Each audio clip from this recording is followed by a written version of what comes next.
In what's being described as one of the most explosive public fallouts within the South African Police Service in recent history, KwaZulu Natal Provincial Commissioner Lt General Nhlanhla Mkhwanazi has dropped a political bombshell. In a dramatic press briefing on Sunday, July 6th, 2025, Mkhwanazi accused Police Minister Senzo Mchunu of direct political interference in sensitive investigations, especially those relating to political killings.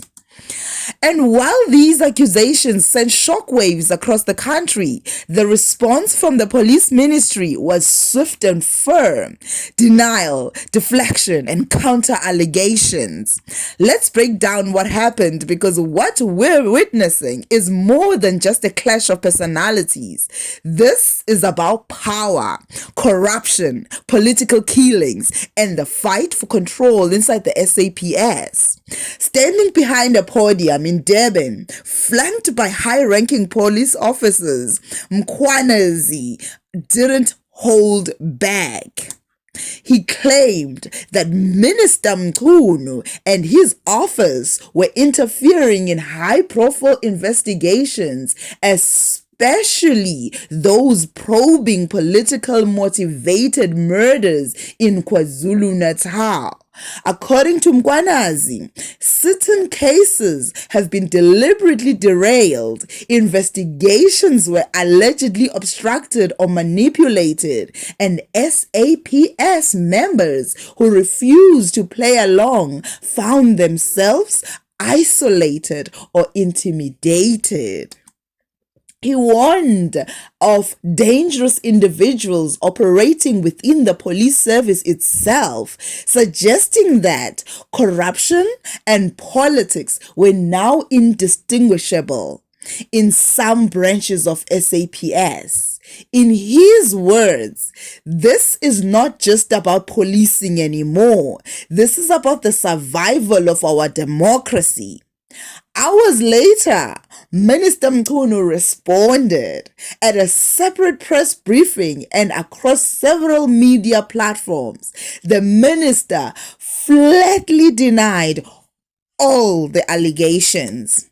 He called Mkhwanazi's statement baseless, irresponsible, and deeply damaging to the credibility of South African police service.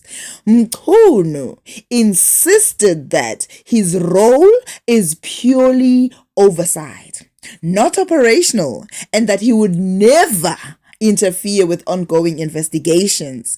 He described Mkhwanazi's actions as rogue operation, an international smear campaign, and a direct attack on law and order.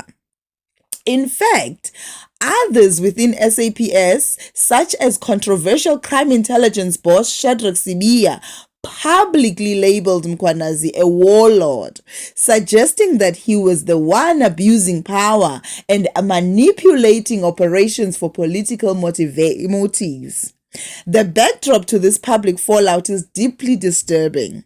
KwaZulu Natal has long been plagued by political assassinations, turf wars, and factional battles within major parties like the ANC and the IFP.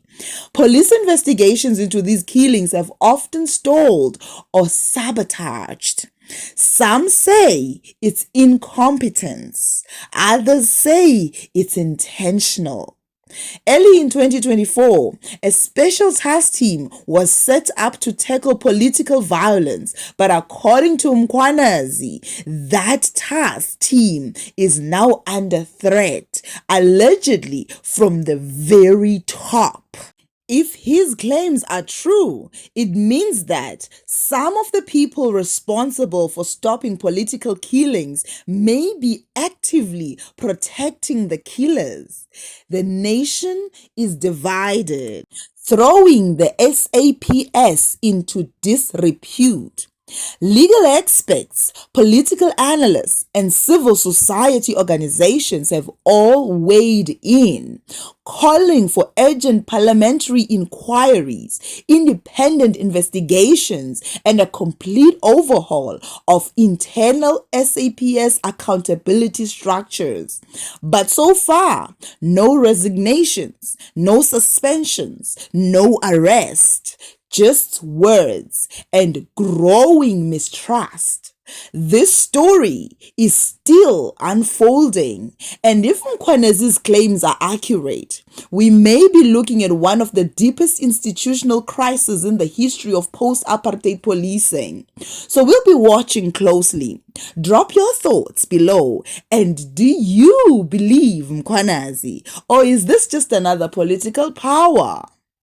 Don't forget to like, share, and subscribe for more in-depth coverage of South Africa's biggest news stories as we bring you matters that matter.